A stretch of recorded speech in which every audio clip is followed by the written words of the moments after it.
Olá, tudo bem? Sejam todos muito bem-vindos ao Cinesp Você.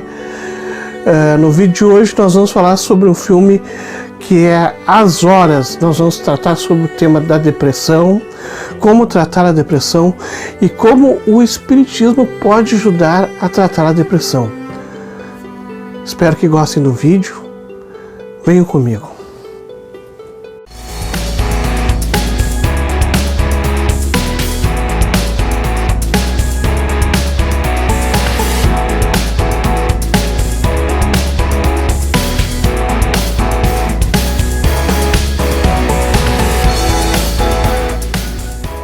Olá, então sem mais delongas, indo direto ao assunto, hoje com o pano de fundo, o filme que vai ser abordado vai ser o filme As Horas, né? Então, primeiramente eu vou falar sobre o filme, para nós já irmos depois, logo em seguida, direto para a questão de que trata a principal questão do filme, que é a depressão. Primeiro nós vamos falar que o filme ele aborda principalmente a questão sobre Virginia Woolf, certo? Que foi realmente uma escritora inglesa muito importante, famosa até hoje, estudada. Então vamos falar um pouquinho sobre Virginia Woolf. Virginia Woolf foi então uma ensaísta e editora britânica, nasceu em 1882 e morreu em 1941 aos 59 anos. Com seu trabalho de vanguarda, ela é uma das autoras mais importantes do modernismo clássico. Em 1925, ela publicou o livro Sra. Dalloway, Mrs. Dalloway. Ela era casada, ela não tinha filhos, era ateia e se matou afogada no rio. Sim, ela se suicidou. Woolf foi chamada por alguns de antissemita, apesar de ter sido casada com um judeu durante boa parte da sua vida. Em 5 de maio de 1895, quando morreu a sua mãe, a mãe de Virginia Woolf, ela tinha apenas 13 anos e sofreu o seu primeiro colapso mental. Em 22 de fevereiro de 1904, o seu pai morreu de câncer. Isso para ela significou um período de ruptura que foi marcado pela exaustiva convivência dela com a difícil personalidade de seu pai, Leslie. Os desentendimentos entre ela e sua irmã Vanessa haviam começado já em 1897, com a morte de Stella, que era a sua meia-irmã.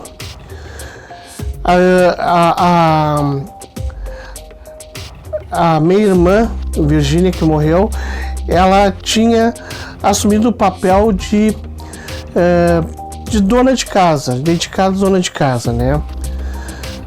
10 semanas, então, após a morte do seu pai de Virginia Woolf, Leslie, Virginia, então, sofreu um segundo episódio de doença mental, do qual não se recuperaria tão cedo, somente ao final daquele ano.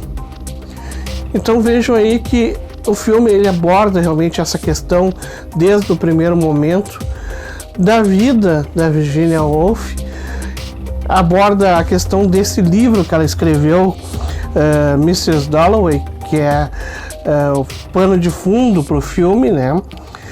E é interessante que o filme ele faz a mesma coisa que o livro faz. Então ele faz uma narrativa, ele vai contando a história em que ele mescla passado, presente e futuro. Até então, para a época, isso era uma novidade, ou seja, não tinha escritores ou escritoras que faziam essa narrativa, essa mescla de personagens relacionando passado, presente e futuro. Virginia Woolf marcou a época principalmente por causa disso.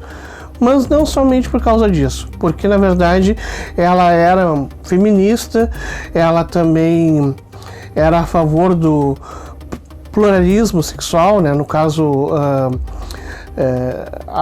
defendia tanto gays quanto lésbicas, então realmente ela foi bem para frente na questão da sua época, né? Agora nós vamos então direto para a questão do filme. O filme As Horas, ele conta no elenco com Nicole Kidman, né, interpretando o papel de Virginia Woolf, Meryl Streep interpretando o papel de Clarissa, Julianne Moore como Laura, Ed Harris como Richard, que é o filho de Laura, Allison Janney como Sally, que seria então a companheira de Clarissa, Toni Collette como Kitty, amiga de Laura, Claire Denis como Julia, filha de Clarissa, e Jeff Daniels como Luiz, amigo de Clarissa e ex de Richard, né? Esses são os personagens principais que aparecem do início ao fim do filme, né? O filme, então, como eu já comentei aqui, ele mistura um pouco de ficção e realidade, porque o filme ele fala da vida da Virginia Woolf, aborda o livro que ela escreveu, Mrs. Dalloway, né? E ele mistura também a ficção porque ele mostra a vida, como era a vida lá em 1940 de Virginia Woolf, a vida no ano de 1950, que seria Laura lendo o livro da Virginia Woolf, Mrs. Dalloway, e a vida no ano de 2001, que seria então Clarissa vivendo aquele personagem do livro da Virginia Woolf. É meio complicadinho, mas dá para entender, é bem interessante. Inicialmente o filme então mostra a Virginia Woolf vivendo a sua vida ao lado do seu marido, escrevendo livros e ao mesmo tempo vivendo uma vida infeliz, porque ela tinha problemas de depressão e tinha problemas de autoaceitação, porque na verdade deixa subentendido que Virginia seria lésbica, apesar de ser casada, não ter filhos, ela não conseguia nem se assumir como lésbica e nem como, digamos assim, uma vida de casada hétero com marido e com filhos, tanto que ela não tinha filhos. Então a gente vê que ela tem esse problema de autoaceitação e daí também decorre a depressão dela. Logo em seguida mostra no filme Los Angeles no ano de 1951, onde Laura estaria lendo o livro, né, de Mrs. Dalloway, casada, grávida, infeliz, mãe do Richard, que seria um garoto pequeno ali de uns 5, 6 anos, né? Ela é amiga da Kitty, que é a Toni Collette, e é apaixonada também por essa amiga, né? E aí a amiga vai até a casa dela, até a casa da Laura, e ela diz que ela vai ter que fazer uma cirurgia no útero, descobrir um câncer. Não deixa claro se é maligno ou benigno, mas a amiga da Laura, a Kitty, que é a Toni Collette, está com medo de não poder ter filhos, porque ela não tem filhos.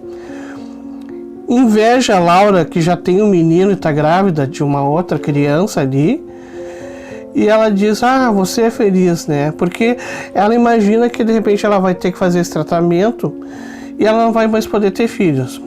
E essa possibilidade existe, é real, porque principalmente naquela época, 1951, geralmente os tratamentos no útero incluía aí a extração do órgão inteiro, né? A esterectotomia, que se chama. Agora, me perdoem se eu falei a palavra errada, né? Mas é a extração do órgão inteiro. E aí ela tem medo de não poder ser mãe.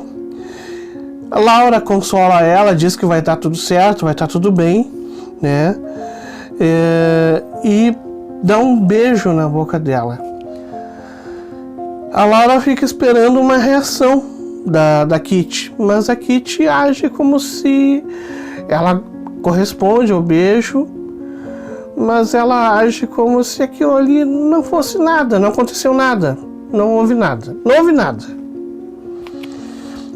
Né? Então, o filme todo ele vem mostrando a infelicidade das pessoas, principalmente das mulheres, né?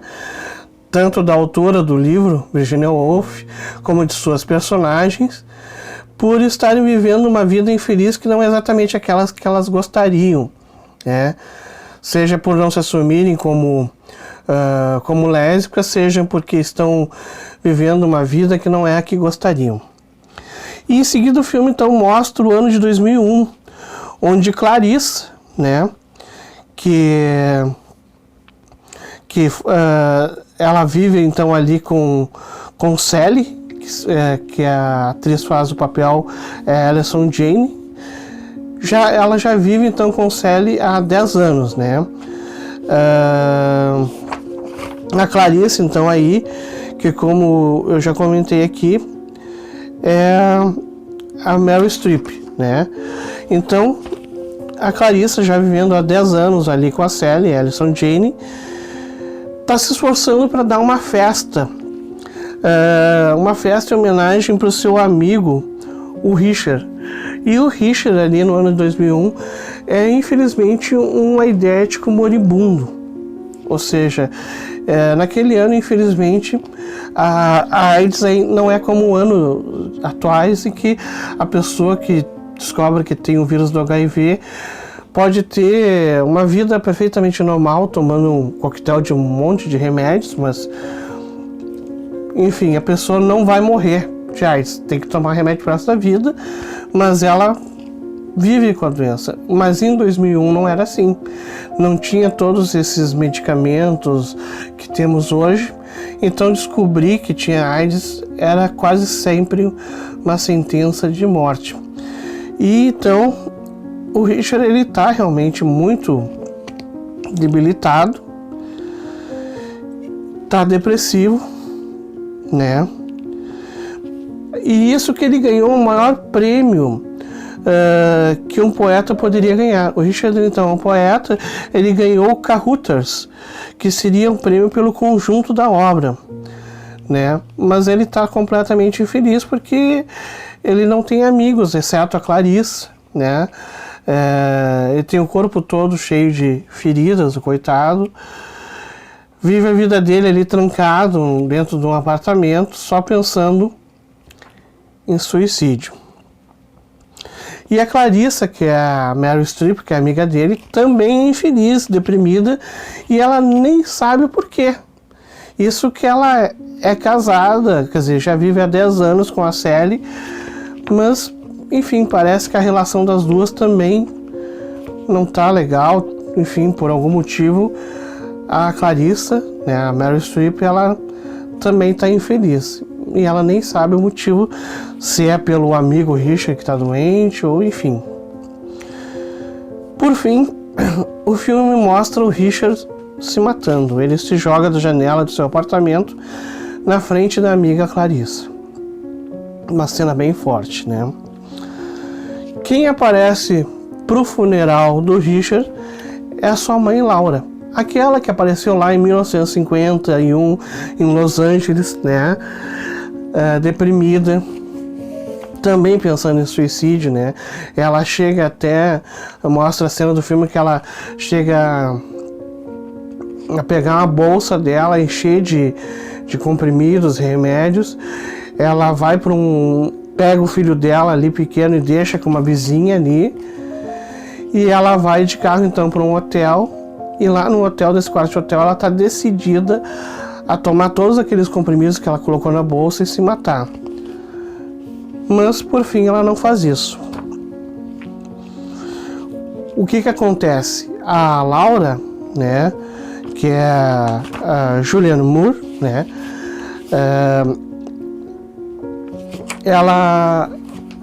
ela volta para casa e naquele dia que ela decide, na história, no filme, naquele dia que ela decide tentar se matar, ou pensa nisso, é exatamente o dia que o marido dela está fazendo aniversário. É exatamente no mesmo dia que a amiga dela, Kitty, procura ela para dizer que vai se internar no hospital para fazer uma cirurgia no útero. Então, ela está sobrecarregada, está grávida, mas ela decide não se matar. ela faz um bolo para o marido de aniversário ali, ela sai do hotel depois, ela dorme lá no hotel naquele dia, naquela tarde, algumas horinhas, não chega a passar o dia todo no hotel. Volta lá, pega o filho dela, o Richard, mas o menino, a criança sente, né? Você sabe que toda criança sente quando o pai e a mãe estão com algum problema, não estão legal. Enfim, as crianças, elas são muito sensitivas, são muito sensíveis, né? Isso, quem tem filho sabe, né? Que as crianças percebem, elas sentem. Quem acha que elas não sentem, estão completamente enganados. E o menino, então, tá apreensivo ali, sentindo que a mãe tá deprimida, não tá legal, tá nervosa, e tal. Ela recebe, então, de noite o marido com um bolo pronto que ela fez ali. Ela chegou a fazer 2 vezes. Primeira vez ela fez, não ficou perfeito do jeito que ela gostaria. Até a amiga dela diz, não ficou mesmo bom. Mas qualquer um sabe fazer um bolo. Não tem nada demais. Ela joga aquele bolo no lixo e faz outro de novo, que fica mais bem decorado, mais bonito. E o que ela faz? Então ela decide que depois que ela ganhar o segundo filho, que na verdade vem a ser uma menina que nasce, ela decide fugir. E é exatamente o que ela faz. Quando nasce o segundo filho, ela abandona o filho, a filha que é bem... acabou de nascer, recém-nascida, abandona o marido e ela foge para o Canadá, onde ela vai morar e trabalhar lá no Canadá. E isso, claro, que traumatizou o filho, principalmente, que depois então a gente percebe, entende que pode, quer dizer, é gay, porque ele tem um ex. Esse ex, inclusive, chega a aparecer na festa ali que a Clarissa está dando ali em homenagem ao Richard, que ganhou o prêmio, Caruthers. Esse ex, então, quem faz o papel é o Jeff Daniels, né? O Luiz, né? Que não tem AIDS, mas é o ex do Richard, né? Então, na verdade, ela vai ali ela aparece na porta da Clarissa, então ali até a filha da Clarissa, né, diz, essa é o monstro, né, a Júlia, que é a Clary Dennis, diz, essa é o monstro, porque o que seria pior, né, uma mãe deixar os filhos, abandonar a família, é o que pior a gente pode imaginar, né? Mas nos dias de hoje, infelizmente, nós sabemos que tem mãe que faz pior, que chega a matar os próprios filhos e se matar. Isso é uma coisa muito séria, mas o pior realmente que uma mãe ou um pai pode fazer não é abandonar. Isso, claro, que é muito ruim abandonar um filho, uma filha, mas o pior realmente é matar um filho, uma filha e muitas vezes até depois se matar. Então aquela mãe ali aparece, né, pro funeral do filho, Richard, e aí ela diz assim, né, que ela fugiu, abandonou o marido e os 2 filhos, que ela agora estava ali sozinha, porque inclusive a filha dela já tinha morrido, ou seja, o marido já morreu, o filho se matou, a filha também já morreu, ela está ali sozinha. E ela está ali se sentindo sozinha, triste. E ela diz que ela fugiu porque ela não tinha opção. Ou ela fugiu ou era a morte, porque para ela viver aquela vida casada, com filhos, enfim, fingindo ser uma coisa que ela não era, significava a mesma coisa que a morte. Então, para ela, fugir era a vida. Eu até, abordando aí a questão da depressão, que é realmente o tema principal que o filme trata, ele trata exatamente da depressão e a questão, claro, indiretamente, do preconceito, né? Principalmente o preconceito em relação às mulheres, às mulheres lésbicas, etc. Mas realmente o que o filme mostra é que todos os personagens ali, pelo menos a maioria, tanto a Clarissa, quanto a escritora Virginia Woolf, quanto o Richard, o rapaz que tinha AIDS e se matou, quanto a Laura, né? Todos eles tinham depressão, e todos eles a gente pode analisar e ver que tinham uma boa qualidade de vida, ou seja, eles tinham dinheiro, porque tem gente que diz, com dinheiro não tem problema de depressão. Mas não é verdade, porque todos eles tinham boas condições de vida, tinham dinheiro, tinham uma boa casa. Eles então não tinham amor, tinham pessoas que amavam eles, com certeza. Enfim. Então, o que leva à depressão? O que causa depressão? Se não é a falta de dinheiro, se não é a falta de família, de amor, de carinho, né? Tem gente que agora, nessa altura do vídeo, está pensando, é falta de vergonha na cara, é falta de laço. Não, gente, é claro que não. Inclusive aqui eu até peço desculpas a quem está vendo o vídeo, porque o vídeo vai ser longo. Eu já adianto que esse vídeo vai ser aquele daqueles vídeos que vai realmente ficar longo, porque eu tento fazer os vídeos menores, gente, mas os temas, eles realmente são polêmicos, e para nós estarmos abordando os temas, enfim, quase que inevitável que o vídeo fique longo, ainda mais que eu tento passar para vocês com as minhas palavras e realmente, né, então, por mais que eu tente ser mais direto, realmente acaba me passando. Desculpe. Então, segundo a Organização Mundial da Saúde, a OMS, a cada 40 segundos uma pessoa se mata no mundo. A cada 40 segundos. Então, num vídeo do YouTube de 16 minutos, ao final do vídeo, 25 pessoas vão ter se matado no mundo inteiro. É muita coisa, gente. É muita coisa. O que é a depressão? É um medo, uma angústia, uma solidão. São sentimentos causados por frustrações, perdas, culpas em relação ao passado, preocupações demasiadas com o futuro ou com o presente, falta de autoaceitação, falta de aceitação dos outros, de como os outros são, falta de consciência dos próprios defeitos e das próprias qualidades, ou seja, das virtudes que nós temos, e alguns outros. A falta de Deus e a falta de fé no cotidiano emocional e afetivo das pessoas ajuda a agravar o processo depressivo. Ou seja, a falta de fé também realmente é uma coisa que ajuda a trazer depressão. Então, há muito tempo já se diz que a depressão é uma doença da alma. É uma doença da alma. Tal qual a febre é o alerta de que alguma coisa não está certa no seu organismo físico, o mesmo se aplica no caso da depressão e a alma.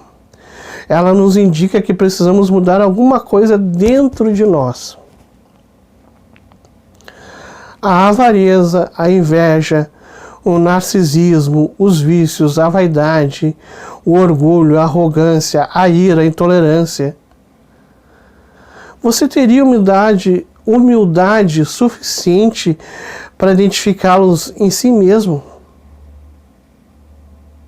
Você teria humildade o suficiente para identificá-los em si mesmo? Essas características que eu falei, que não são muito positivas. Difícil, né? A gente fazer essa autoanálise e admitir que eu sou egoísta, eu sou mesmo vaidoso, eu sou mesmo arrogante, orgulhoso, eu me estresso fácil e me irrito facilmente com os outros e perco a paciência, e quando vejo já estou falando palavrão e partindo para cima e para as vias de fato, né? Eu sei que tem gente que acha que isso é normal, só que não é normal. Não é normal. Nunca foi, não pode ser. Certa vez, uma amiga minha, enfermeira, que trabalhava no hospital, né? Isso mais ou menos pelo ano 2000, me disse, eu me lembro, que na ala em que tinha as pessoas com AIDS, os aidéticos, todas as janelas eram gradeadas e tinham que ser assim gradeadas no hospital. Eu disse para ela, por quê? Porque eles se jogam das janelas. Digo, como é que é? Sim, eles ficam tão depressivos, tão doentes e tão perturbados que eles tentam ou mesmo fazem. Eles têm essa compulsão, vamos dizer assim, de fazer esse ato de se jogar pela janela e se matar.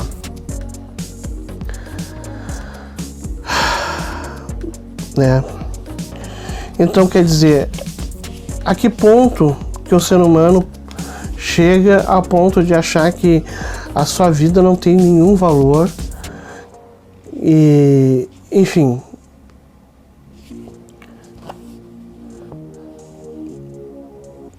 a AIDS, assim como outras doenças, leva muitas vezes as pessoas à depressão. A AIDS, o câncer, porque são doenças que quando a pessoa fica sabendo, bom, minha vida acabou. E não é bem assim, né, gente? Então, assim, na verdade, já estou pulando para a parte mais adiante que eu ia falar, a questão espiritual. Quando nós estamos com baixas frequências, ou seja, quando nós estamos pensando coisas ruins, coisas negativas, e pensar em suicídio, pensar na morte, pensar, né, nessas coisas, baixa a nossa frequência, as nossas energias. Isso faz com que espíritos de baixa frequência, espíritos trevosos, como nós dizemos, se acoplem a nós. Em média, cada um de nós tem à nossa volta 4 a 5 espíritos. Em média, às vezes pode ser mais, às vezes menos. Mas eles realmente só conseguem te influenciar se tu tá vibrando na mesma frequência que eles. Resumindo, se tu tá pensando coisas ruins, espíritos ruins vão conseguir te influenciar a fazer coisas ruins. Se tu tá pensando coisas boas, são espíritos mais elevados, de luz, de uma frequência mais alta, que vão poder se aproximar de ti e te influenciar a fazer coisas boas. É simples assim. Nosso livre-arbítrio permite que a gente vibre tanto para coisas boas quanto para coisas ruins. Então, quando uma pessoa está triste, deprimida, pensando coisas negativas, são os espíritos do mal, vamos dizer assim, que se aproximam e ficam falando o tempo todo no ouvido da pessoa: te mata, te mata, te mata, te mata. Existe um relato, que agora eu não me lembro de qual é o livro espírita que eu li, mas é um relato, se eu não me engano, do Chico Xavier, que foi exatamente de um livro que ele psicografou, que tinha uma menina adolescente de não mais do que 20 anos, menos até, que tinha problemas de depressão. Ela já não tinha mais os pais, não tinha mãe, não tinha irmãos. Ela só tinha uma avó. E essa avó era tudo para ela. Mas, enfim, por ela ser muito sozinha, sempre teve problemas de depressão. Mas a avó era quem dava, digamos assim, o amor, o carinho, o afeto que ela necessitava para contrabalancear aquela tristeza que ela tinha. Bom, acontece que a avó faleceu, morreu. E aí ela entrou naquele torpor de depressão terrível. Ou seja, ela se sentiu mais sozinha do que nunca, como nunca ela se sentiu antes nem na vida. E o que ela pensou exatamente? Em tirar a própria vida. E quanto mais ela pensava naquilo, mais espíritos negativos, trevosos falavam para ela: te mata, te mata, te mata, te mata. Porque para eles é isso que eles querem. Entendeu? Eles querem ver pessoas fazendo coisas erradas, querem ter mais um na turma deles, mais um para eles estarem dominando, enfim. É bem complicado, mas é exatamente assim que funciona. Eles ficam falando no teu ouvido, tu pensa que é uma ideia tua, na verdade é uma ideia recorrente que fica na tua cabeça, a qual tu acorda e levanta, tu come, bebe, dorme, toma banho, vai pro colégio, vai pro trabalho, passa 24 horas do dia com aquela ideia e tu planejando como é que tu vai fazer aquilo. É algo realmente terrível. E quanto mais tu pensa naquilo, mais os espíritos ficam falando para ti, espíritos trevosos, né? Te mata, te mata, te mata. E tu pensa que é uma ideia na tua cabeça, mas não é. Não é uma coisa da tua cabeça, é uma coisa que está sendo incutida na tua cabeça. E ela chegou, então, a preparar o suicídio dela. E quando ela ia se matar, né, agora eu não me lembro se ia ser com uma faca ou como é que era.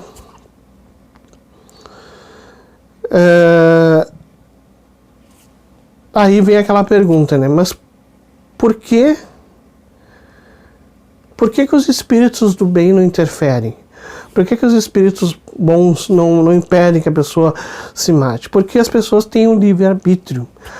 As pessoas, elas têm um livre-arbítrio para escolher fazer as coisas certas ou as erradas. Eles não podem, certo? Para quem talvez não saiba, não seja espírita, está caindo aqui de paraquedas pela primeira vez, então já vou explicando então essa questão, que é bem interessante e bem importante.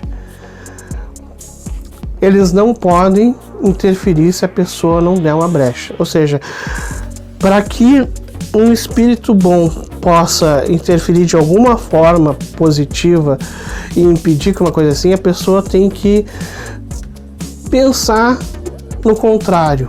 Ou seja, se ela está pensando uma coisa e fazer uma coisa ruim, ela tem que ter a dúvida e pensar o contrário. Nesse momento ele pode interferir, mas se ela só tiver certeza de que está fazendo uma coisa errada e é aquilo que ela quer fazer, eles não podem interferir, não podem, respeitando o livre-arbítrio de cada um, certo? Então a avó dela foi chamada para intervir. Disseram para ela: olha, senhora, a sua neta vai fazer algo terrível, mas a senhora pode impedir. Se a senhora quiser ajudar, claro, como é que eu vou ajudar? A senhora pode aparecer para ela, na frente dela, o seu espírito, e falar com ela e impedir que ela faça isso. É lógico que a avó dela disse: claro que eu vou lá e apareço para ela e falo com ela. Então, assim, no momento que ela tiver a dúvida, que ela pensar na senhora, a gente vai fazer com que a senhora apareça para ela e a senhora fala com ela, impede que ela se mate. Mas ela precisa pensar na senhora. Se ela não pensar, não tem como nós fazermos isso. E foi exatamente o que aconteceu. Pouco antes dela cometer o terrível ato, essa menina pensou na avó, e no momento que ela pensou foi a brecha necessária para que os espíritos de luz então proporcionassem que aquela senhora aparecesse na frente dela, e o espírito se materializou na frente dela. Ela falou com a avó, viu a avó e ela desistiu daquilo, felizmente. Então, só para estar complementando então a explicação, realmente é uma coisa muito terrível. E é assim que funciona muitas vezes quando a pessoa está triste, deprimida, enfim, ela fica com essa ideia e fixa que não é necessariamente dela.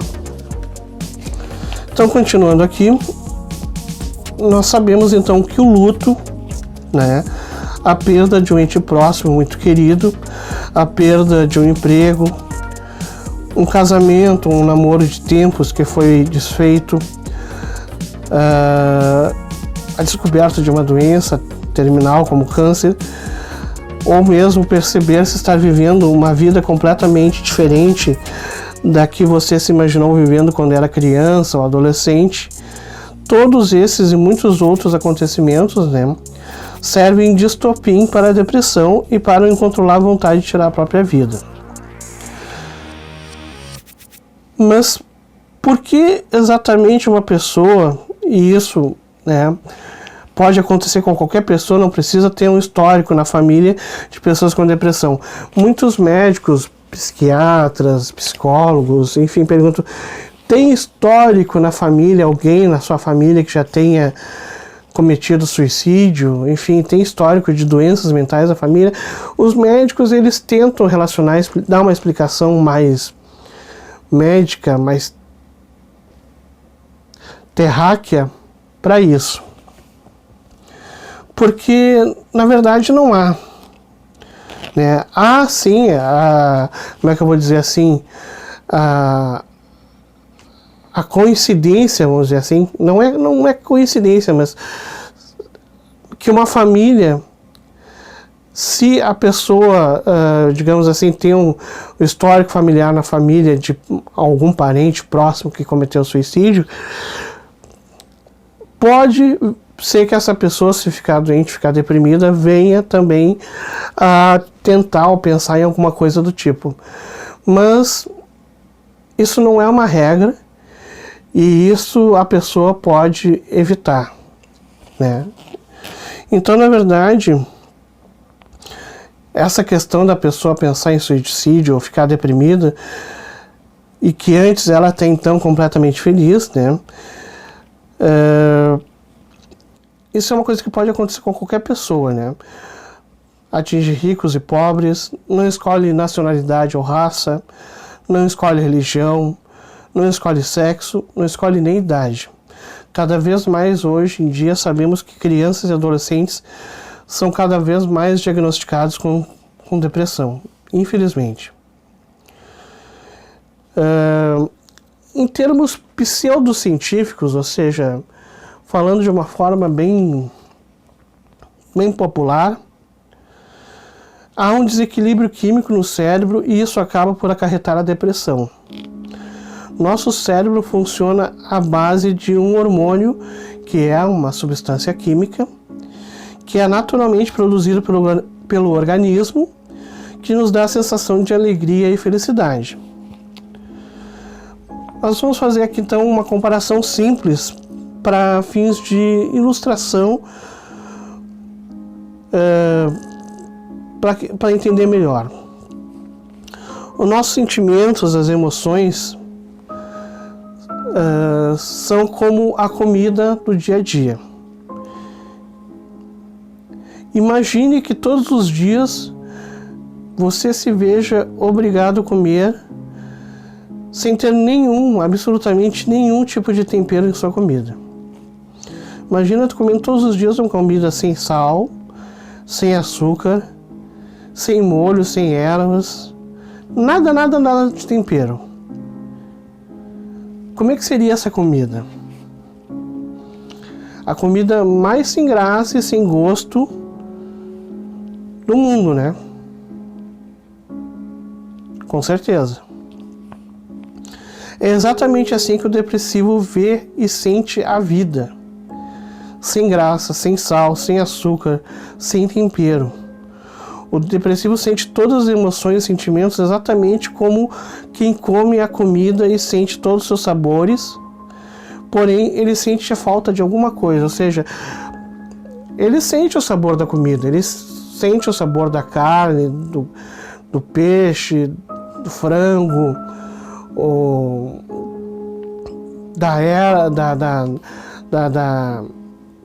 da planta que ele está comendo ali, da alface. Enfim, ele sente, mas ele sente que está faltando alguma coisa, porque não tem o tempero.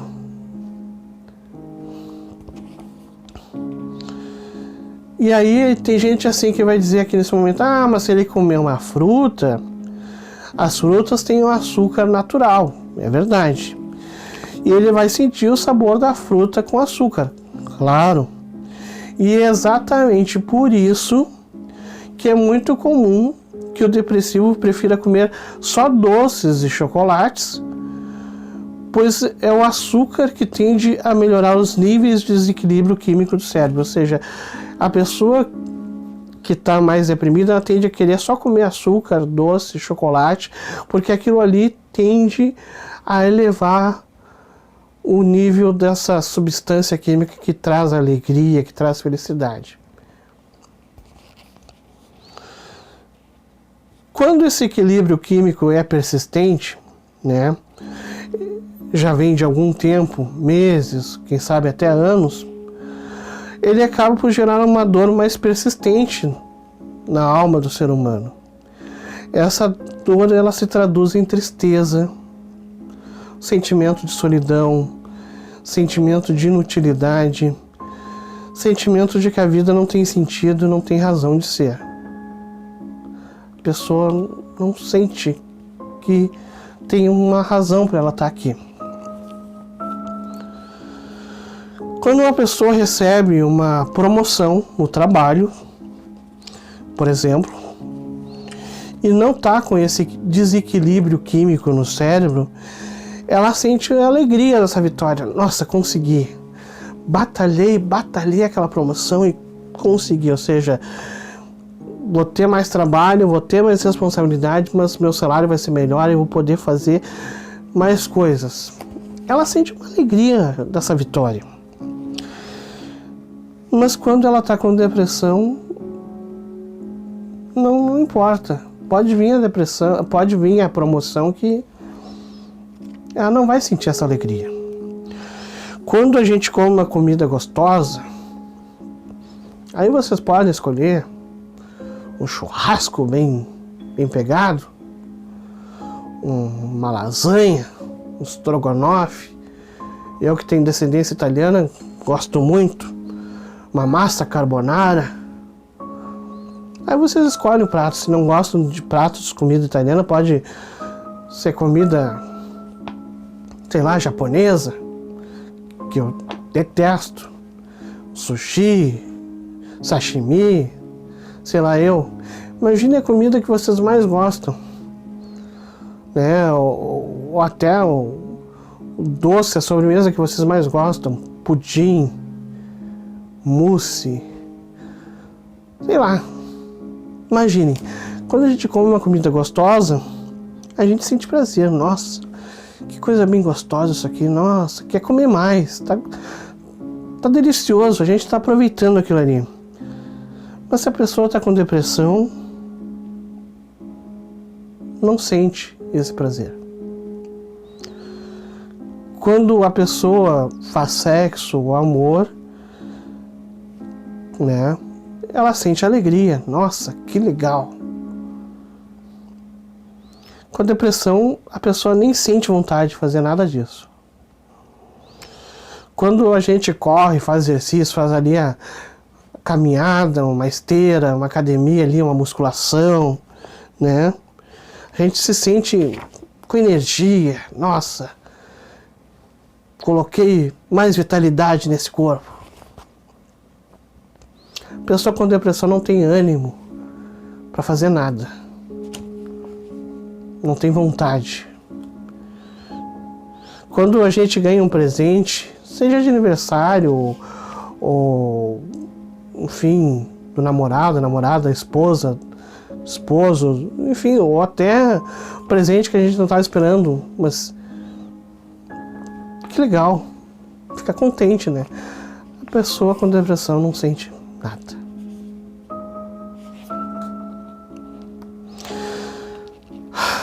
Por que eu estou falando tudo isso para vocês? Para vocês, quem nunca teve depressão é difícil de entender, né, isso aí. Ou quem já teve uma coisa muito leve, passageira, realmente não entende. Por isso que eu estou me estendendo tanto em falar sobre esse assunto, descrevendo como é que a pessoa que tem depressão sente, porque para quem não tem, é difícil realmente entender. A depressão é uma doença tão limitante que, via de regra, além de incapacitar a pessoa a viver uma vida normal e saudável, via de regra leva a pessoa a pensar ou mesmo cometer o pior de todos os crimes aos olhos de Deus, que é o suicídio.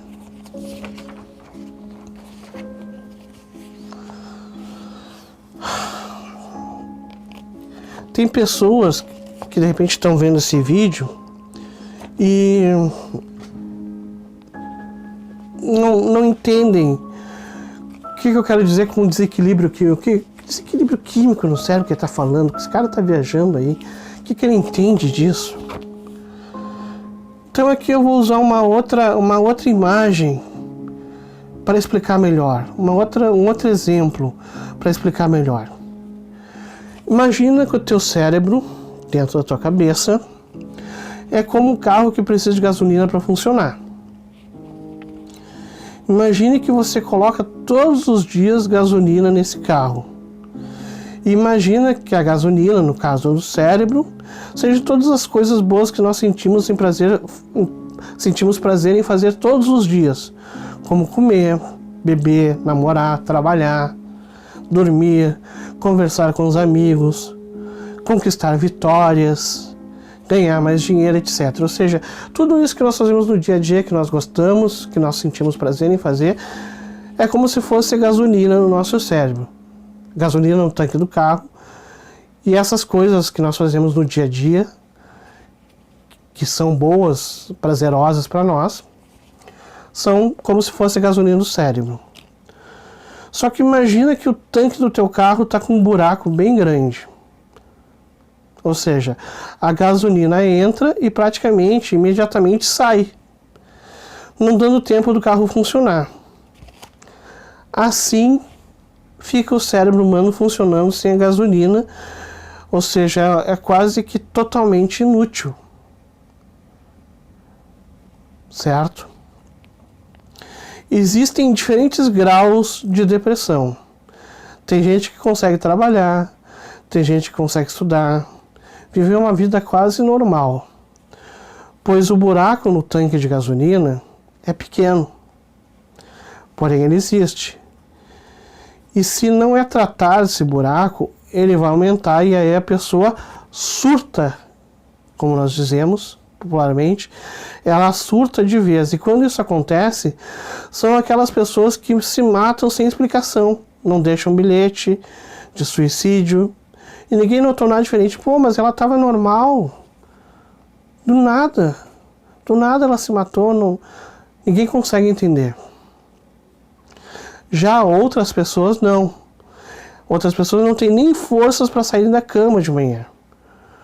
Ou seja, o buraco no tanque, na verdade, é um rombo. Ou seja, conforme o grau de depressão, mais ou menos incapacitada a pessoa fica. Bom, quando eu tinha mais ou menos uns 12 anos,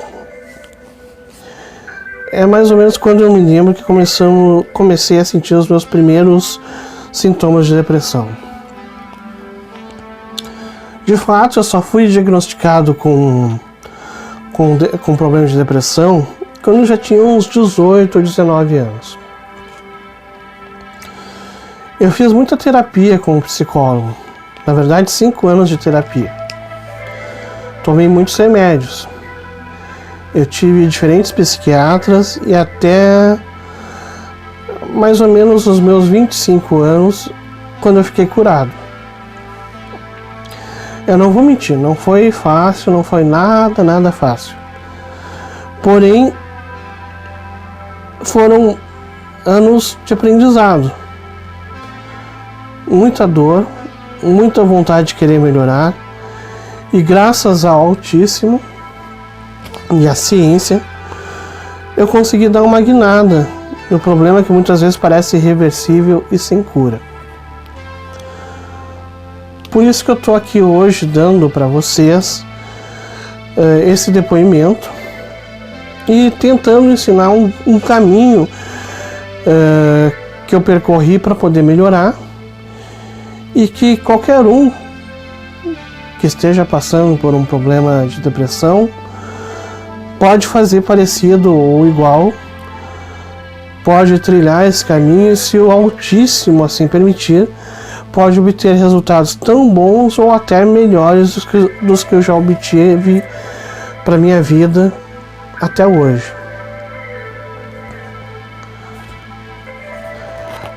Se vocês estão gostando desse vídeo, eu peço que se inscrevam no canal, compartilhem o vídeo, deixem um like, para que assim o YouTube possa entender que esse vídeo é bom, tem um propósito e possa recomendar para outras pessoas.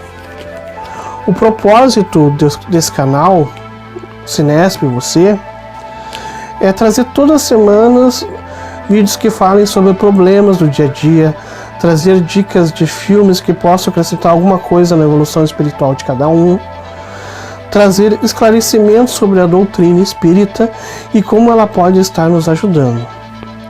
Então, peço essa força, peço que se inscrevam, deem um like, compartilhem o vídeo e deixem um comentário. Se você já passou por depressão ou está passando por depressão, deixe um comentário, ou então compartilhe o vídeo para alguém que você conhece que está com esse problema, porque eu espero que esse vídeo realmente ajude.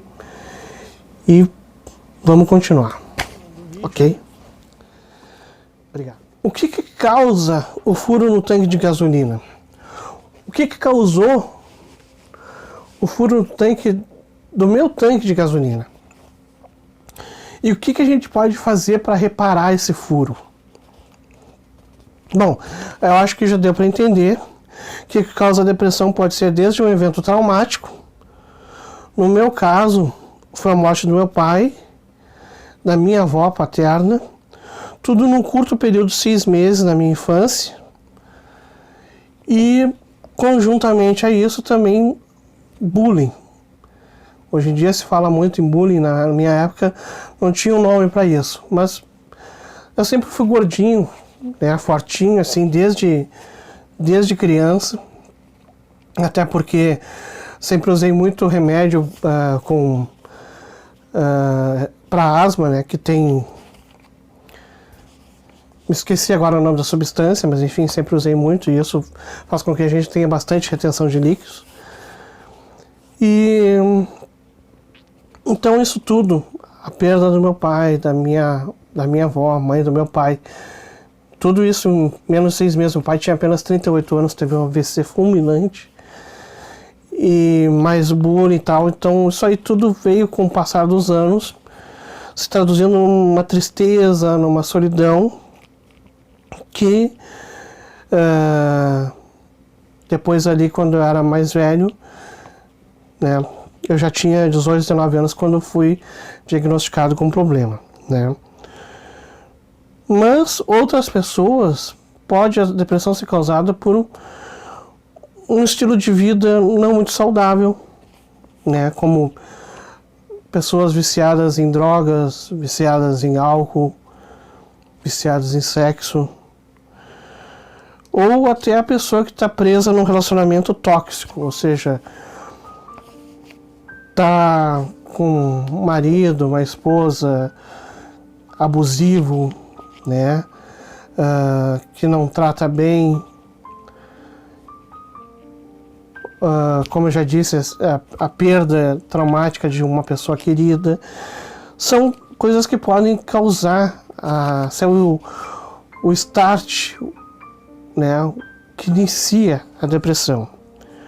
Então, primeiro, para começar o processo de cura, nós precisamos identificar o que causou ou está causando esse desequilíbrio químico, né? Nós precisamos identificar o que está causando esse buraco no tanque. E como é que a gente faz isso? Como é que a gente identifica o que está causando esse problema? Com a ajuda do profissional, psicoterapeuta. Certo? Segundo, nós precisamos de um médico psiquiatra, que vai consertar o furo, ou furos, às vezes são vários furos, né? Não é um só, ou às vezes, como eu já disse, até um rombo no tanque de gasolina. E o psiquiatra, ele sim pode receitar remédios, porque ele é médico, diferente do psicólogo, que não fez a faculdade de medicina e não pode receitar remédios. Então o psiquiatra, com os remédios, ele vai estar corrigindo o desequilíbrio químico do cérebro, ele vai estar equilibrando o desequilíbrio que está sendo causado no cérebro por causa do vazamento, né? Mas se a pessoa não muda ou começa a mudar o estilo de vida tóxico, não adianta psiquiatra, porque o buraco no tanque jamais vai fechar.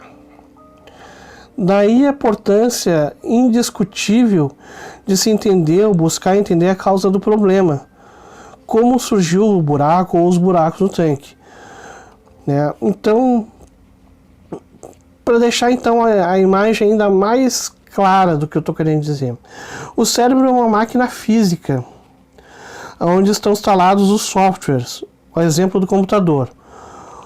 O hardware, né, para quem não sabe muito de informática, que é o PC propriamente dito, é o nosso corpo físico. No computador, o hardware é a placa-mãe, memória, HD, placa de vídeo, processador, fonte, gabinete, tela, etc. Né? No nosso caso, o hardware é o corpo físico, é o cérebro. E a mente é como se fosse o software, ou seja, a mente é o conjunto de programas. No nosso caso, as crenças, os valores, os sentimentos, os pensamentos. E se a gente for comparar com o carro, a exemplo do carro, que o vapor da gasolina é necessário para a combustão e o funcionamento de todo o carro,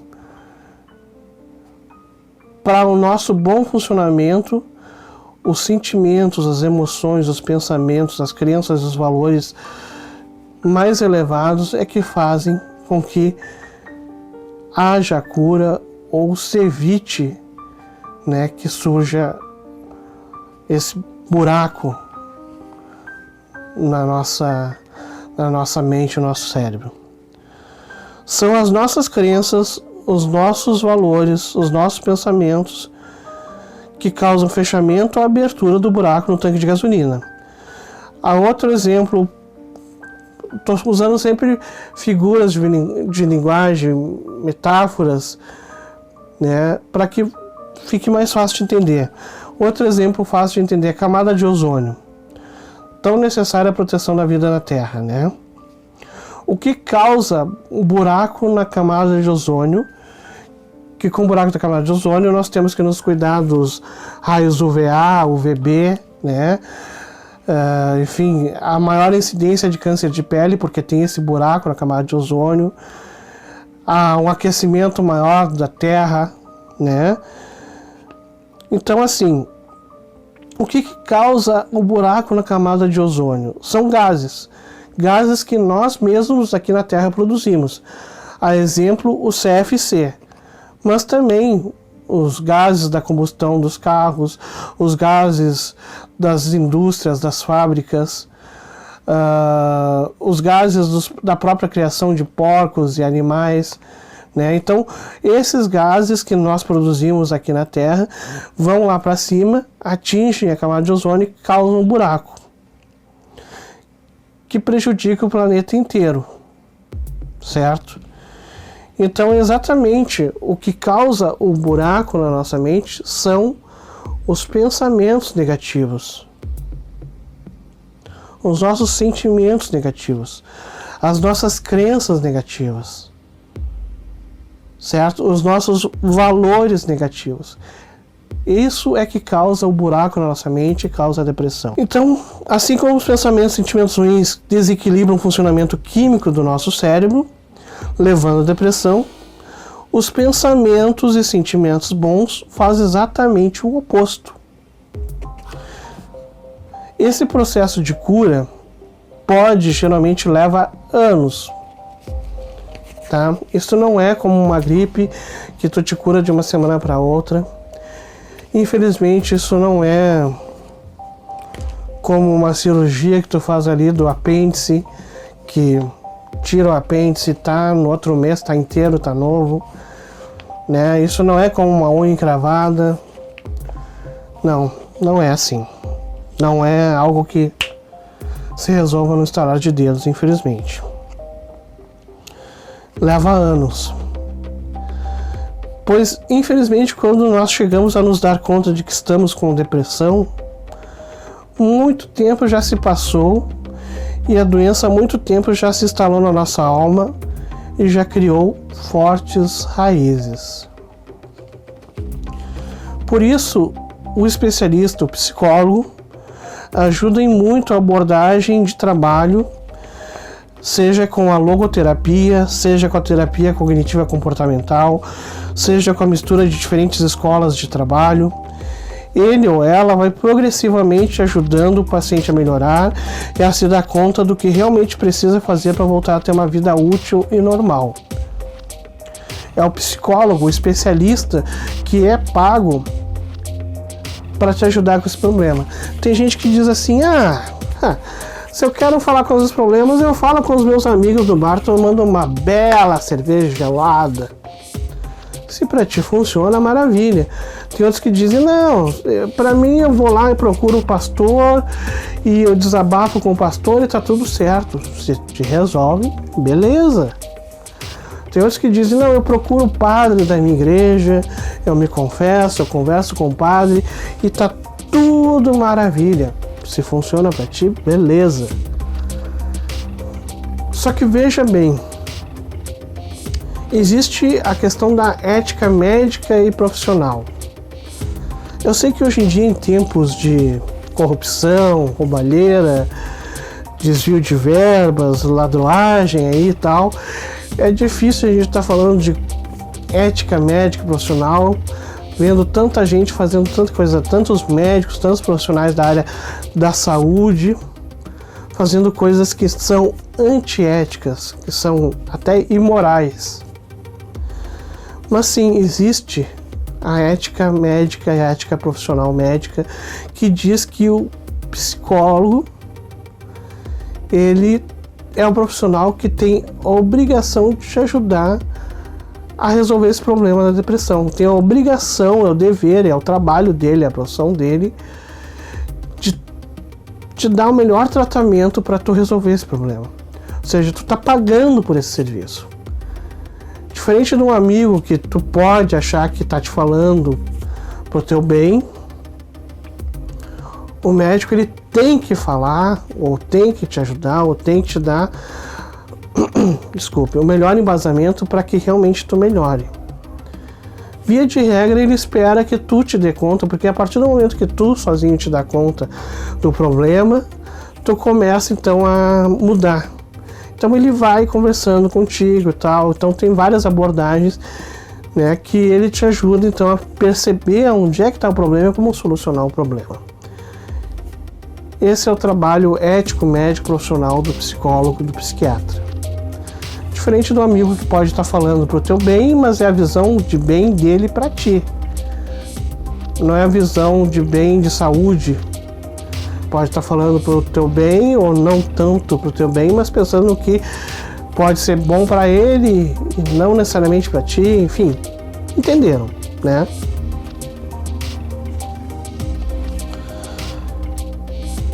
É claro que é imprescindível que paciente e médico estejam ligados empaticamente. Não há como nenhum tratamento médico funcionar de forma adequada se não houver uma plena confiança por parte do paciente e seu médico, e da parte do médico acreditar que seu paciente realmente queira melhorar. Se não houver essa confiança mútua, é impossível que exista uma melhora significativa. Agora, imaginemos que tu conseguiu se curar. Já tá ótimo, tá bem, tá tudo certo, maravilha. Pô, o cara lá falou que ia levar anos para me curar, na verdade já se passou um ano e meio, já tô ótimo. Que bom, que ótimo, maravilha. Mas a vida é cheia de adversidades. A vida é cheia de desafios, provas e expiações é o que não faltam. O que fazer para não cair na depressão de novo? O que fazer? O que fazer? Porque, como diz aquele ditado, dor de barriga não dá só uma vez, né? Gripe não dá só uma vez. E a depressão também pode não dar só uma vez também. O que a gente deve fazer?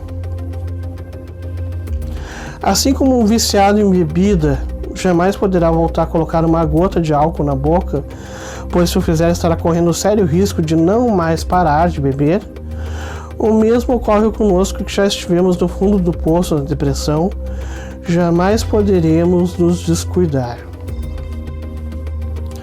Temos que estar sempre atentos e vigilantes, pois ao menor indício de que os problemas mais sérios se aproximam de nós, temos que orar, fazermos tudo aquilo que sabemos que nos tirou daquele lugar horrível em que já estivemos no passado. Temos que ver o copo sempre como meio cheio, mesmo que no primeiro momento nos pareça que esteja quase vazio. Temos que ver sempre o lado positivo de todas as situações, até mesmo aquelas em que nos parecem que não há lado positivo. Não é um exercício fácil de se fazer, mas não é impossível. Sabemos que a questão da caridade é importante, principalmente para quem quer seguir o Espiritismo, segue o Espiritismo. Então eu sempre peço em todos os vídeos que contribuam, se vocês podem, porque isso também faz bem para a nossa alma, para o nosso espírito, também ajuda na depressão e é a nossa salvação. Então eu vou pedir hoje que quem puder ajude o Unicef, certo? O Unicef, eu estou deixando o endereço, o link aqui. R$1 por dia, R$30 por mês. Eu sei que tem muita gente que não tem isso, mas se você tem R$1 por dia, R$30 por mês, contribua com o Unicef e com as crianças que estão passando fome no mundo inteiro. O Unicef leva amor, carinho e comida para todas essas crianças que estão passando fome no Brasil e no mundo inteiro.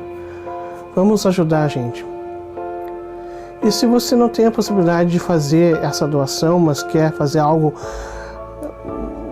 mais, quer fazer alguma coisa, seja voluntário, realize um trabalho voluntário em um lugar que você sabe na sua cidade que ajuda outras pessoas de graça, e vá lá e se proponha também a você um dia por semana ou algumas horas por semana estar fazendo um trabalho voluntário para essas pessoas. No mundo inteiro, inclusive aqui no Brasil, existem ONGs que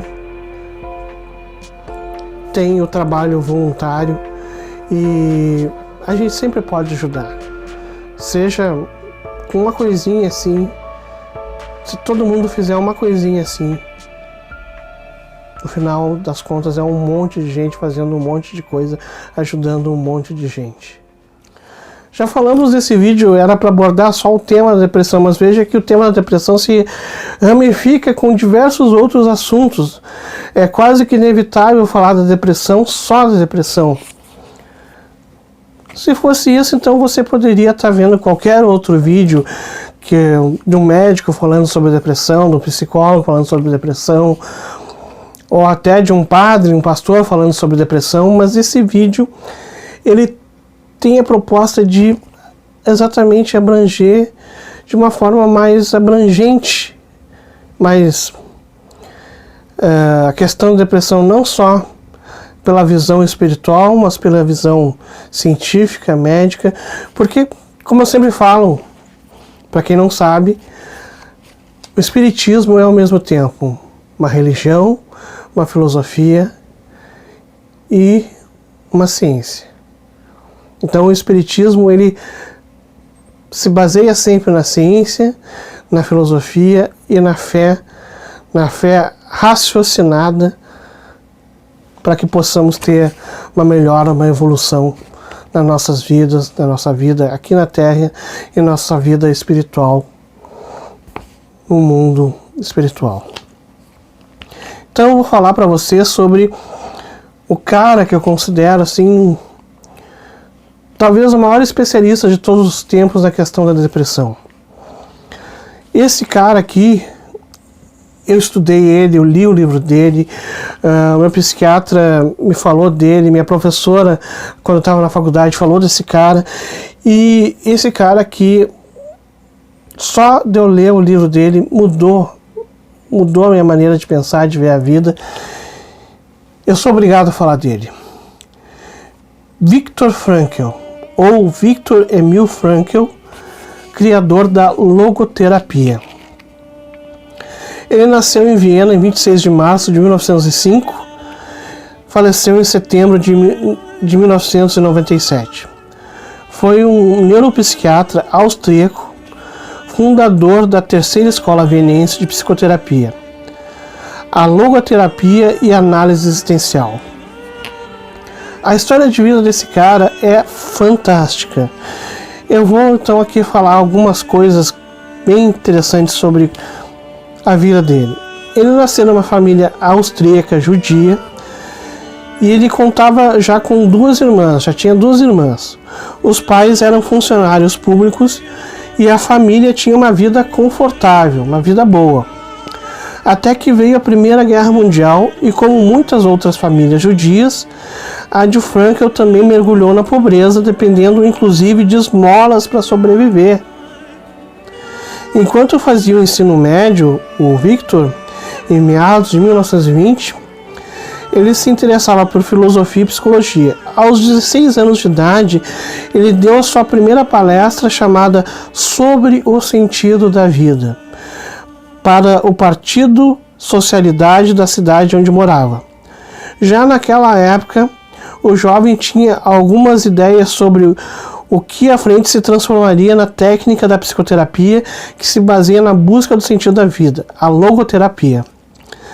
Enquanto ele cursava medicina, Viktor sempre esteve envolvido em questões políticas.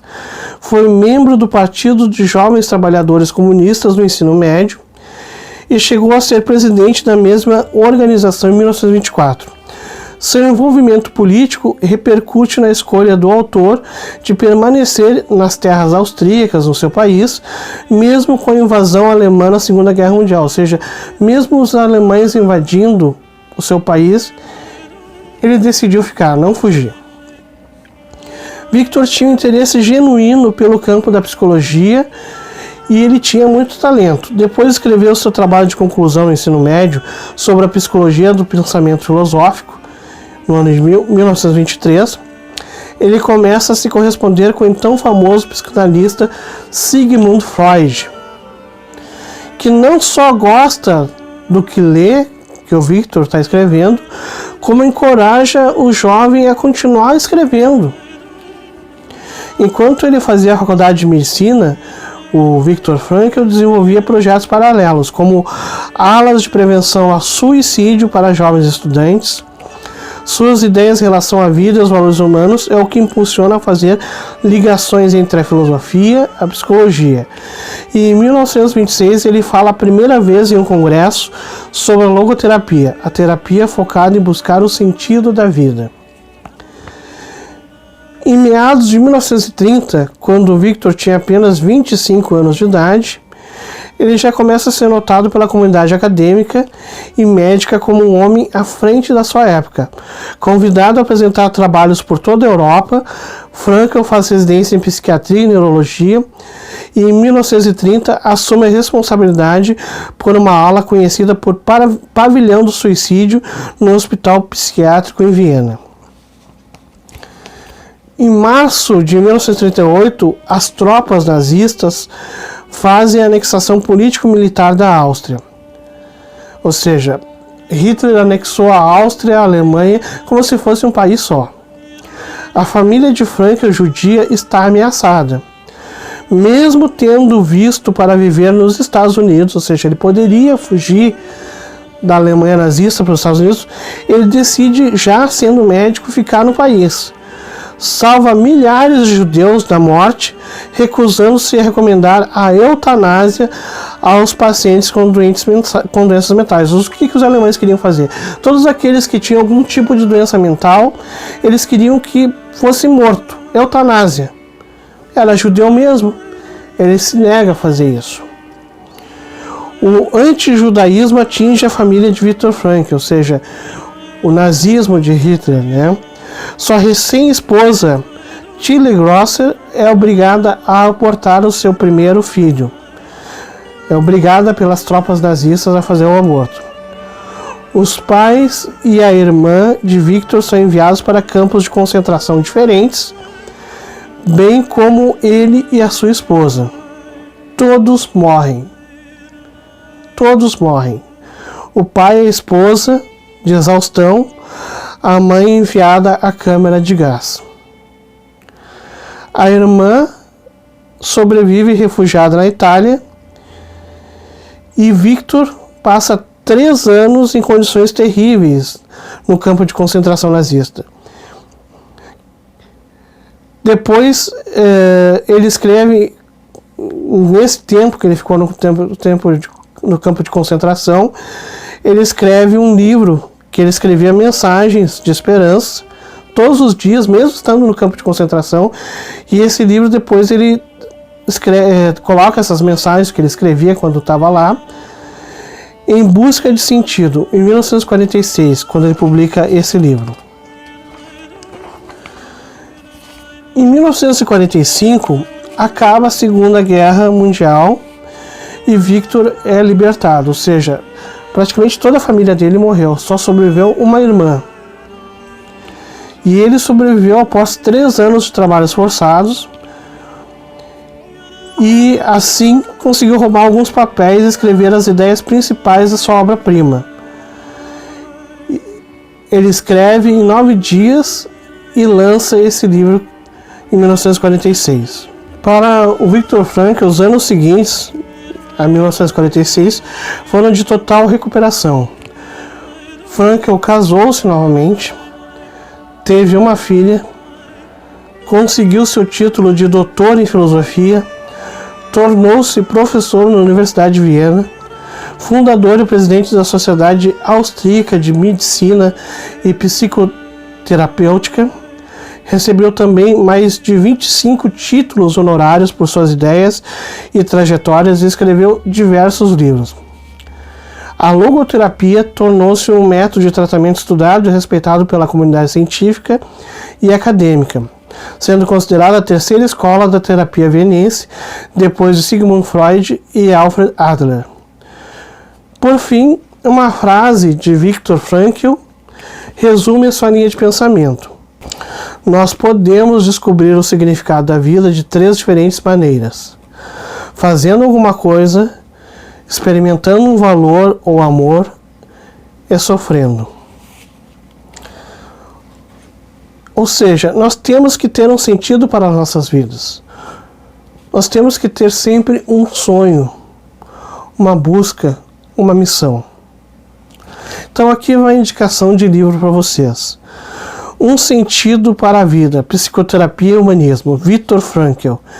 Eu já li esse livro, é muito bom, é pequenininho, tem apenas 86 páginas, inclusive dá para baixar o PDF de graça na internet. Recomendo que todos leiam. É muito bom. Afinal de contas, o Espiritismo cura a depressão? Pô, esse cara falou aí do Viktor Frankl, falou de como ele tinha problema de depressão e ficou teoricamente curado, falou como é que surge a depressão, mas e o Espiritismo na história? Vamos lá. O que tem dentro de um centro espírita pode te ajudar no caminho da cura da depressão. Qual é o tratamento? Reforma íntima é o ponto principal. Existem serviços dentro da casa espírita que ajudam. Eu vou só citar esses serviços: a recepção, as palestras, o atendimento particular, reunião mediúnica, tratamento espiritual, passes, estudo doutrinário e outros. São todos, como é que eu vou dizer assim, ferramentas que ajudam na cura da depressão, no tratamento da depressão. Na verdade mesmo, trocando miúdos, a máxima que nós podemos dizer assim é que na vida, em se tratando de depressão, só há duas maneiras de nos colocarmos na vida: como vítimas ou como protagonistas da nossa própria história. Se nós nos colocarmos sempre no papel de vítimas, então estaremos sempre deprimidos e nunca conseguiremos nos curar da depressão e seremos sempre, como já diz a palavra, fáceis vítimas da depressão, curando e voltando a ter, ou não curando. Mas se você quer se curar da depressão, se você realmente não quer ter problemas de depressão, você tem que se colocar no papel de protagonista da tua história de vida. E se tu realmente quiser ser protagonista, tu vai ter que adotar certas crenças valiosas e poderosas. Tu vai ter que fazer uma mudança, um mindset, uma mudança de pensamento, e tu vai ter que adotar algumas crenças que são imprescindíveis para que tu fique bom na depressão e nunca mais tenha problema de depressão. Quais são essas crenças que tu vai ter que adotar daqui para frente, para sempre? Para sempre. Devemos abandonar emoções tóxicas. Nada de hostilidade, ciúmes, medo, inveja, raiva, mágoa, culpa, etc. Ou seja, tu tá percebendo que aquela emoção é uma emoção negativa, uma emoção tóxica, uma emoção, um sentimento ruim. Abandona. O corpo é o templo do espírito. Cuidar do corpo e da saúde. Confiar nos médicos e na ciência. É imprescindível que confiemos na medicina, nos médicos e na ciência médica. A acomodação é o câncer da alma. A acomodação é o câncer da alma. Ou seja, nada de preguiça. Se permita aprender coisas novas. Pessoas de boa moral devem estar envolvidas em atividades em prol do progresso. Já dizia meu falecido avô: guarde o que comer, jamais o que fazer. Guarde o que comer, mas jamais o que fazer. Não deixe para amanhã o que você pode fazer hoje. Nada de preguiça. A outra crença: o trabalho é uma obrigação. Ou seja, quem é vagabundo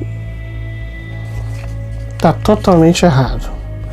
Vagabundo, preguiçoso, não tem chance. Jamais devemos achar normal viver da caridade dos que nos amam. Jamais deve achar normal viver da caridade dos outros. O trabalho proporciona o ganho do dinheiro. E o dinheiro é uma prova de Deus, uma provação, um teste necessário para testar os nossos valores morais. Ou seja, se tu tem dinheiro, tu tem que saber usar esse dinheiro em prol de ti, das pessoas à tua volta e de outras pessoas. Ou seja, saber usar de maneira inteligente o dinheiro. É uma prova, é um teste se tu tem dinheiro. Além do dinheiro, o trabalho nos proporciona em seu progresso, ou seja, se tu está trabalhando numa empresa já há algum tempo, vem fazendo um bom trabalho, ou seja, ele nos proporciona o trabalho mais poder, ou seja, com a promoção tu acaba tendo mais poder, se responsabilizando pela vida de mais empregados, funcionários, subalternos dentro de uma empresa. E essa é outra prova, outro teste que o Altíssimo nos dá para sabermos repartir com os demais as obras divinas, ou seja, tanto o dinheiro quanto o poder que o trabalho nos proporciona são testes de como é que nós vamos saber usar esse dinheiro, esse poder. E o que nós vemos, infelizmente, nos dias de hoje é que muitas e muitas pessoas não sabem usar com inteligência nem o dinheiro, nem o poder que elas têm. Usam de forma errada. Outra crença que nós temos que ter daqui para frente sempre: não existem limites para o nosso progresso. Não existem limites para o nosso progresso. Independente da idade, do sexo, da classe social, da escolaridade, todo dia é um dia novo que nos desafia a superar os limites. Todos os dias devemos criar, produzir, estudar, buscar ajuda e orientação para nos tornarmos melhor, para ter um novo trabalho, uma nova profissão, uma nova função. É dia de ser útil, de alimentar novos sonhos, fazer planos, traçar objetivos. Muitos e muitos espíritos gostariam de estar no teu e no meu lugar. Nós temos que aproveitar isso. Temos que aproveitar essa oportunidade. Nós somos corresponsáveis pelo progresso dos que nos cercam. Muitos precisam de mim, de ti, teus familiares, teus colegas de trabalho. Você não existe na vida das pessoas à toa. Nenhum de nós que está aqui na Terra existe na vida das outras pessoas à toa. O teu progresso ou mesmo o teu fracasso espiritual e material influencia de forma positiva ou de forma negativa o progresso material e espiritual das pessoas à tua volta. Isso é um fato. Nós não temos como fugir disso. Ou seja, se eu tenho sucesso na minha vida profissional e na minha vida espiritual, consequentemente eu vou acabar levando esse sucesso para as pessoas à minha volta. Se eu tenho fracasso, igualmente. Então nós temos que nos esforçar sempre para fazer o melhor, darmos o melhor de nós mesmos, porque isso vai influenciar na nossa vida e na vida das pessoas à nossa volta. O Altíssimo é soberano, é amor, ele é justo e nada te faltará. Não temos e jamais teremos controle sobre tudo o que acontece em nossas vidas. É impossível. Mas podemos controlar as atitudes e os pensamentos que teremos quando algo nos acontece. Sendo assim, revoltar-se não é uma opção aceitável. Mas resignarmos e ao mesmo tempo esforçarmos para melhorarmos de vida e resolvermos os problemas. É o que Deus, o Altíssimo, espera de nós, e Ele nos apoiará sempre que tivermos essa atitude e essa fé. Ou seja, nada de ficar praguejando. Se as coisas estão dando errada, se alguma coisa der errado, nada de falar palavrão, nada de ficar reclamando, nada disso, nada de ficar pensando besteira, na minha vida nada dá certo, tá tudo errado, eu sou azarado, eu sou isso, eu sou aquilo, eu sou feio, eu sou burro, eu sou um fracassado, eu sou um gordo, eu sou um fraco, nada disso. Para com isso, tchê, para com isso. Isso só tá te atrapalhando. Se tu tá pensando isso, para de pensar isso imediatamente. Imediatamente. Pro teu próprio bem. Então, nós temos que ter a fé de que o Altíssimo está lá em cima, torcendo por nós, nos apoiando, querendo que nós nos esforcemos pelo nosso melhor. E se nós tivermos essa fé e realmente nos esforçarmos, nós vamos conseguir. Tu vai conseguir. Todos nós vamos conseguir. Bom, esse vídeo ficou longo, eu reconheço. Peço desculpas, mas não tinha outra maneira de fazer esse vídeo. Poderia dividir em duas partes, mas eu já vi que dividindo em duas partes, enfim, a pessoa não acompanha. Então, que seja tudo um vídeo longo mesmo. Eu agradeço de coração a todos que viram o vídeo. Realmente espero que tenham gostado. Se gostaram, deem um like, se inscrevam no canal, compartilhem com outras pessoas que acham que podem ver esse vídeo e tirar algo de positivo. E, como eu sempre digo, que o Altíssimo esteja sempre na direção do roteiro de nossas vidas. Muito obrigado.